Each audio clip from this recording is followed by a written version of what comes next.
Hello all, welcome back to learning hub. അപ്പോൾ നമ്മൾ ഇംഗ്ലീഷിലെ ഫസ്റ്റ് ചാപ്റ്ററിലെ പാർട്ട് 1 കംപ്ലീറ്റ് ചെയ്തു. അപ്പോൾ നമുക്ക് നെക്സ്റ്റ് പാർട്ട് 2ലേക്ക് കടക്കാം. Okay, the news of the captive Angel spread with great rapidity. വളരെ വേഗം ഈ പിടിച്ചു വെച്ച ഏഞ്ചലിൻ്റെ കഥ നാട്ടിലാകെ പാട്ടായി. അപ്പോൾ ഇവിടെ റാപ്പിഡിറ്റി എന്ന് പറഞ്ഞാൽ എന്താ? സ്പീഡ്, വളരെ വേഗത്തിൽ. ഓക്കെ, ക്യാപ്റ്റീവ് എന്ന് പറഞ്ഞാൽ എന്താ? പിടിച്ചു വെക്കുക. ആഫ്റ്റർ എ ഫ്യൂ ഹവേഴ്സ്, കുറച്ച് മണിക്കൂറുകൾ കഴിഞ്ഞപ്പോൾ the courtyard had a bustle of marketplace. അവരുടെ ആ മുറ്റം ഒരു ചന്ത പോലെ അനുഭവപ്പെട്ടു. ബസ്റ്റിൽ എന്ന് പറഞ്ഞാൽ എന്താ? തിരക്ക്. മാർക്കറ്റ് പ്ലേസ് എന്ന് പറഞ്ഞാൽ ചന്ത. The couple had to call in troops to disperse the mob. ഈ പെലോയോക്കും അതിൻ്റെ വൈഫിനും പോലീസിനെ വിളിക്കേണ്ടി വന്നു. എന്തിനെ? ഈ ജനക്കൂട്ടം തിരിച്ചുവിടാൻ വേണ്ടിയിട്ട്. ഇവിടെ ഡിസ്പേഴ്സ് എന്ന് പറഞ്ഞാൽ എന്താ? തിരിച്ചുവിടുക. മോബ് എന്ന് പറഞ്ഞാൽ എന്തുകൊണ്ടാണ് ഉദ്ദേശിക്കുന്നത്? ജനക്കൂട്ടം എന്നാണ് ഉദ്ദേശിക്കുന്നത്. ട്രൂപ്സ് എന്ന് വെച്ചാൽ police. They got the idea of fencing in the yard. അവർക്കപ്പോൾ ഒരു ഐഡിയ തോന്നി. എന്ത്? ഫെൻസിങ് എന്ന് പറഞ്ഞാൽ വേലി കെട്ടുക. ഈ കൂടുതൽ ആൾക്കാർ വരാൻ തുടങ്ങിയപ്പോൾ അവർക്ക് തോന്നി എന്തുകൊണ്ട് നമ്മുടെ മുറ്റത്തൊരു വേലി കെട്ടാമെന്ന്. അപ്പോൾ ഫെൻസിങ് എന്ന് പറഞ്ഞാൽ എന്താ? വേലി കെട്ടുക. And charging 5 cents for admission to see the angel. ആ ഏഞ്ചലിനെ കാണാൻ 5 രൂപയും അവർ ഈടാക്കി. The curious came for from away. ഈ ഏഞ്ചലിൻ്റെ കാര്യം കേട്ടിട്ട് അത്ഭുതപ്പെട്ടിട്ട് കുറേ ആൾക്കാർ കുറേ ദൂരത്ത് നിന്ന് വരെ വരാൻ തുടങ്ങി. The most unfortunate individuals on earth come to search of health. വളരെ അവശയായി രോഗാവസ്ഥയിൽ ഇരിക്കുന്നവർ വരെ ലോകത്തിൻ്റെ പല കോണുകളിൽ നിന്നും ഈ ഒരു ഏഞ്ചലിനെ തേടി വരാൻ തുടങ്ങി. Okay, Pelayo and Elisenda were happy with fatigue. പെലായോയും എലിസൻഡയും ഇത് കണ്ടിട്ട് ആകെ ക്ഷീണിതരാണെങ്കിലും അവർ നല്ല സന്തോഷത്തിലായിരുന്നു. In less than a week, ഒരാഴ്ചൻ്റെ ഉള്ളിൽ they had crammed their rooms with money. അവരവരുടെ റൂംസ് ഫുള്ള് പൈസ കൊണ്ട് നിറച്ചു. ക്രാംഡ് എന്ന് പറഞ്ഞാൽ കൂട്ടി വെച്ചു. Okay, still the line of pilgrims waiting their turns to enter reached beyond the horizon. Okay,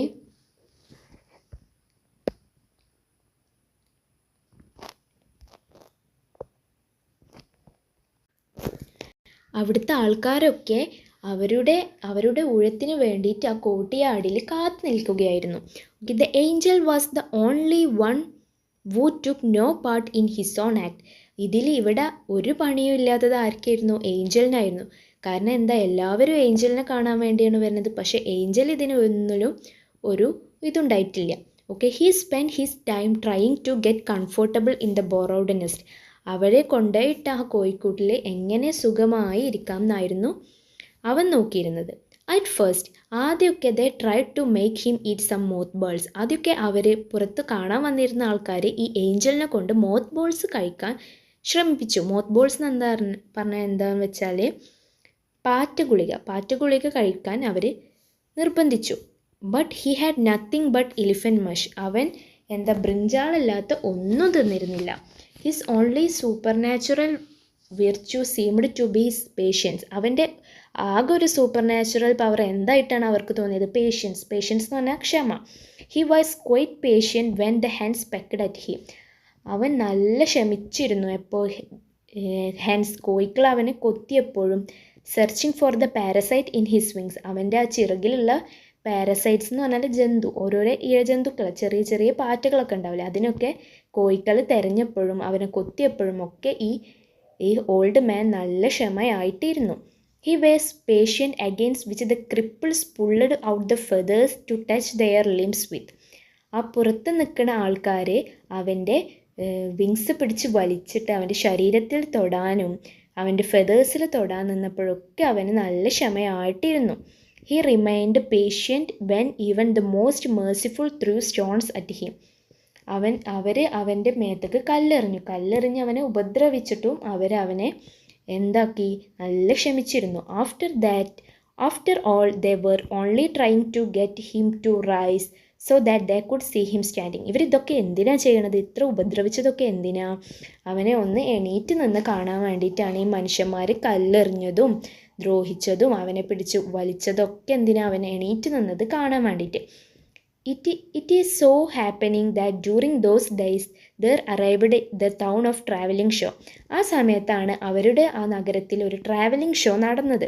The main attraction was a woman who had been changed into spider by a burst of thunder and lightning. ഒരു ഇടിമിന്നലോട് കൂടിയിട്ട് ഒരു സ്ത്രീ ഒരു സ്പൈഡറായ ഇത് കാണാനായിരുന്നു അവിടുത്തെ main attraction. The admission fee to see her was less than the fee to see angel. ഇവിടെ എന്താ സംഭവിക്കുന്നത്? ഇവിടെ ഈ സ്ത്രീനെ കാണാൻ വരുന്നതിനേക്കാളും പൈസ കൂടുതലായിരുന്നു ഈ ഏഞ്ചലിനെ കാണാൻ. So the people flocked to see her. അപ്പോഴാണ് കുറേ ആൾക്കാർ ആ സ്ത്രീയെ കാണാൻ പോയത്. They were also permitted to ask all her manner of questions about her absurd state. അവൻ്റെ ആ നിലയിൽ ഏത് ചോദ്യവും ചോദിക്കാനും അവർക്ക് പെർമിഷൻ ഉണ്ടായിരുന്നു. അബ്സേർഡ് എന്ന് പറഞ്ഞാൽ ആ ഒരു തളർന്ന അവസ്ഥ, എങ്ങനെയാണ് ഇത് ഉണ്ടായത് എന്നൊക്കെ ചോദിച്ചറിയാൻ അവർക്ക് പറ്റുമായിരുന്നു. The owners of this house had no reason to lament. ഇവിടെ ഈ വീട്ടിലുള്ള പെലോയ്ക്കും അതിൻ്റെ വൈഫിനും ഒന്നും സങ്കടപ്പെടാൻ ഒരു കാരണം ഉണ്ടായിട്ടില്ല. With the money they have saved they built a 2-story mansion with balconies and gardens. ഈ ഏഞ്ചലിൻ്റെ കാര്യം കൊണ്ട് അവരുണ്ടാക്കിയ ക്യാഷ് കൊണ്ട് അവർ 2 നിലയിലുള്ളൊരു വീടുണ്ടാക്കി, ബാൽക്കണിയും ഗാർഡനും ഒക്കെ ഉള്ളൊരു വീടുണ്ടാക്കി. It also had high netting. അതിന് നല്ല നെറ്റിംഗ് ഉണ്ടായിരുന്നു. So that crabs wouldn't get during the winter. ചൂടുകാലമാകുമ്പോൾ ഇഴജന്തുക്കൾക്കൊന്നും അതുകൊണ്ട് കയറാൻ പറ്റില്ലായിരുന്നു. And iron bars on the window so that angels wouldn't get in. അവരെന്തുകൂടി ഉണ്ടാക്കിയിരുന്നു? ഇരുമ്പ് കമ്പിയിട്ട് ജനലൊക്കെ അവരടച്ചിരുന്നു. കാരണം എന്തിനാ? ഇനി ഏഞ്ചൽസ് അഥവാ കയറിയാലോ എന്നുള്ളതുകൊണ്ട് അവർ അങ്ങനെയും ചെയ്തിരുന്നു. Pelayo also set up a rabbit warren and have his job with bailiffs for food. അവനൊരു പെലയോ എന്താക്കി, പിന്നെ റാബിറ്റിനെ വളർത്തുന്ന ജോലി തുടങ്ങി. അവൻ്റെ ബാലിഫ് എന്നുള്ള ജോലി അവൻ ഉദ്ദേശിച്ചു. കാവൽക്കാരനായിട്ട് നിൽക്കണ പെലയോ ആയിരുന്നു. അയാൾ അവൻ്റെ കാവൽക്കാരൻ ജോലി ഉപേക്ഷിച്ചിട്ട് റാബിറ്റിനെ വളർത്താൻ തുടങ്ങി. Elisenda bought some satin pumps with high heels and many dresses of iridescent silk. Elisenda കുറേ ഹീലുള്ള ചെരുപ്പുകളും അതേപോലെ വിവിധ ചായത്തിലും നിറത്തിലുള്ള സിൽക്കിൻ്റെ ഡ്രസ്സുകളും വാങ്ങി. The chicken coop was only thing that didn't receive any attention. അപ്പോൾ അവിടെ ആരും ശ്രദ്ധിക്കാത്തൊരു കാര്യം മാത്രമേ ഉണ്ടായിട്ടുള്ളൂ. എന്താണ്? ചിക്കൻ കൂപ്പ്, അവരുടെ കോഴിക്കോട്. The dung heap stench from the coop was turning the new house into old one. ആ പുതിയ വീടിനെ, വളരെ മനോഹരമായ പുതിയ വീടിനെ പഴയ വീടാക്കി മാറ്റാൻ കഴിയുന്നത് ആകെ എന്തായിരുന്നു? ആ കോഴിക്കൂട്ടിൽ നിന്ന് വരുന്ന ദുർഗന്ധമായിരുന്നു. ഡങ് ഹീപ്പ് എന്ന് പറഞ്ഞാൽ എന്താ? ദുർഗന്ധം. സ്നെച്ച് ഫ്രം എന്ന് പറഞ്ഞാൽ പുറത്തേക്ക് വരുന്ന, സ്നെച്ച് എന്ന് പറഞ്ഞാൽ പുറത്തേക്ക് വരുന്ന. അറ്റ് ഫസ്റ്റ് ആദ്യമൊക്കെ when the child learn to walk, അവരുടെ കുട്ടി നടക്കാൻ പഠിച്ചപ്പോൾ they were careful that he didn't not get to close to the coop. ആ കുട്ടി ആ കൂപ്പിലേക്ക് കയറാണ്ട് നോക്കാൻ അവർ പരമാവധി ശ്രമിച്ചിരുന്നു. But then they began to lose their fears and got used to the smell. പിന്നെ അവർ പേടിയില്ലാതായി. ആ സ്മെല്ലിനോട് അവർ പൊരുത്തപ്പെട്ടു തുടങ്ങി. Before the child got hit second teeth. ആ കുട്ടിക്ക് അതിൻ്റെ സെക്കൻഡ് ടീത്ത് വരുന്നതിന് മുമ്പ് he had gone inside the chicken coop to play. ആ കുട്ടി എന്താക്കി? ആ ചിക്കൻ കൂപ്പിലേക്ക് കളിക്കാൻ വേണ്ടി അറിയാതെ കയറിപ്പോയി. And the rises were falling apart. അതിൻ്റെ കാരണം എങ്ങനെ കുട്ടി കളിക്കാൻ കയറിയത്? അതിൻ്റെ റൈസസ് എന്ന് പറഞ്ഞാൽ ചുമര്, അതിൻ്റെ ചുമരൊക്കെ പൊളിഞ്ഞു വീകാൻ തുടങ്ങി. The both came down with chicken pox at the same time. അപ്പോൾ അവർക്കെല്ലാവർക്കും എന്തായി? ചിക്കൻ ബോക്സ് പടരാൻ തുടങ്ങി. The doctor who took care of the child couldn't resist the temptation to listen the angel's heart. ഈ ഡോക്ടർ ഈ കഥയൊക്കെ അറിഞ്ഞിരിക്കണം. അപ്പോൾ ഡോക്ടറിന് ഏഞ്ചലിൻ്റെ കഥയിൽ ഒരു ആശ്ചര്യം ഉണ്ടായി.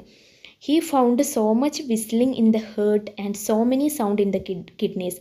ആ ഡോക്ടർ ആ കുട്ടിയെ പരിശോധിക്കുമ്പോൾ കുട്ടിയുടെ ഹൃദയത്തിൽ നിന്നും അതേപോലെ കിഡ്നിയിൽ നിന്നും കുറേ സൗണ്ടുകളൊക്കെ കേൾക്കാൻ തുടങ്ങി. What surprised him most.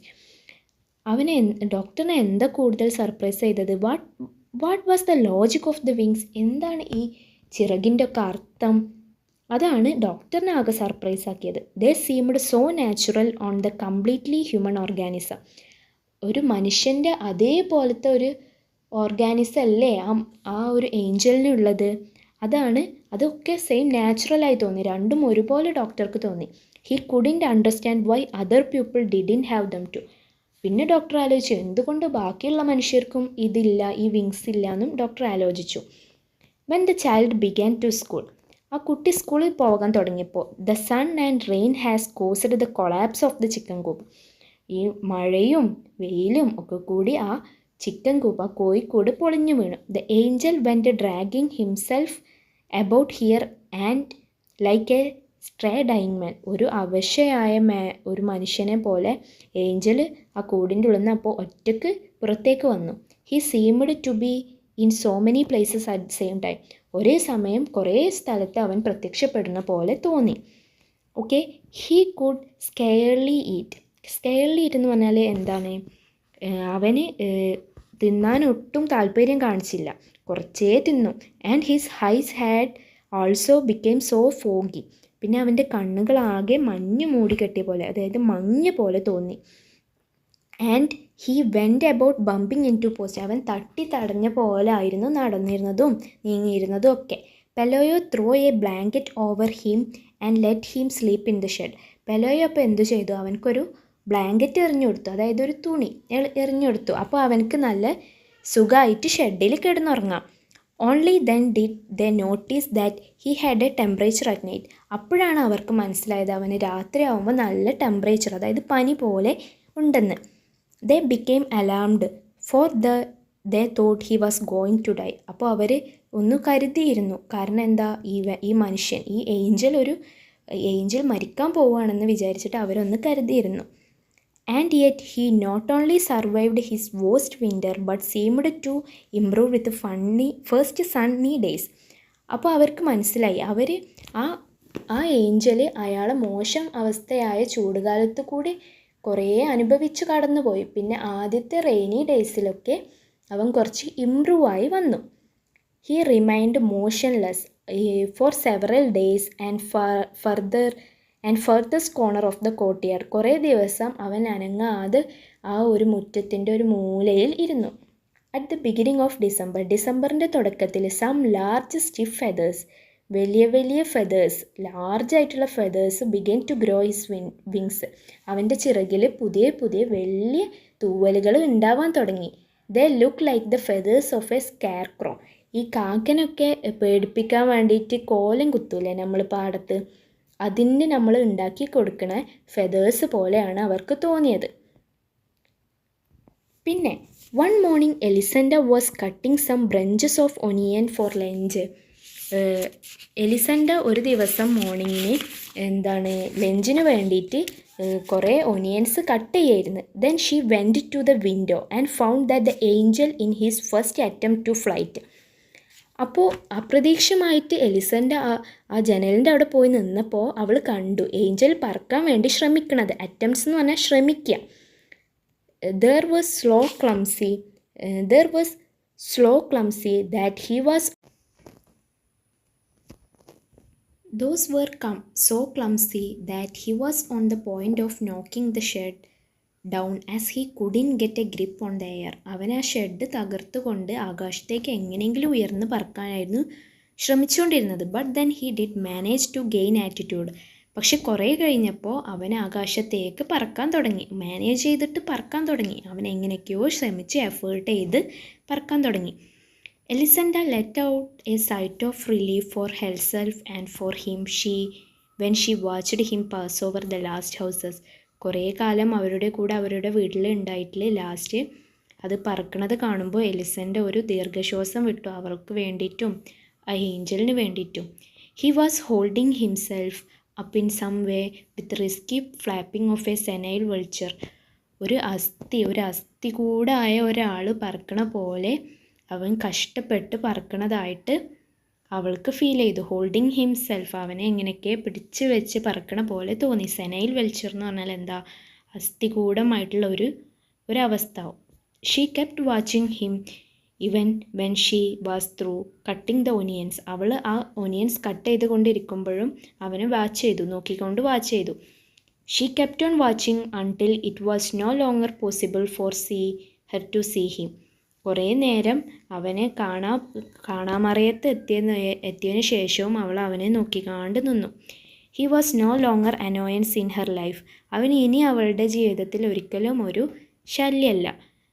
But an imaginary dot on the horizon of the sea. പക്ഷേ ആ കടലിൻ്റെ മുകളിലുള്ള ഒരു ഇമേജിനറി ആയിട്ട് ഒരു സാങ്കല്പികത പോലെയാണ് അവൾക്ക് ആ ഏഞ്ചൽ. അപ്പോൾ ഈ കഥ എന്താ സൂചിപ്പിക്കുന്നത്? ഒരു ഇമേജിനറി ആയിട്ടുള്ള ഒരു സംഭവം, ഒരു പാവപ്പെട്ട ഒരു മനുഷ്യരുടെ ജീവിതത്തിലേക്ക് കുറേ നന്മകൾ കൊണ്ടുവന്നു ആര്? ഈ ഏഞ്ചൽ. അവർക്ക് കുറേ ഉപകാരവും നന്മകളും ഒക്കെ ചെയ്ത് അവർ പുതിയ വീട് വെച്ചു, ഗാർഡൻ ബാൽക്കണിയൊക്കെ ഉള്ള നല്ലൊരു വീട് വെച്ചിട്ട് അവർക്ക് എല്ലാ സഹായവും ചെയ്തു കൊടുത്തിട്ട് മടങ്ങിപ്പോയ ഒരു ഇമേജിനറി ആയിട്ടുള്ള ഒരാളുടെ ഒരു കഥയാണിത്. ഇനി വരുന്ന വീഡിയോസിൽ നമ്മൾ ഈ ചാപ്റ്ററിനുള്ള ത്രൂ ഔട്ട് എല്ലാ ആക്ടിവിറ്റീസും ഈ സൈഡ് പോർഷൻസിലുള്ള എല്ലാ ക്വസ്റ്റ്യൻസും നമ്മൾ ഡിസ്കസ് ചെയ്യുന്നതായിരിക്കും. അപ്പോൾ see you in next video.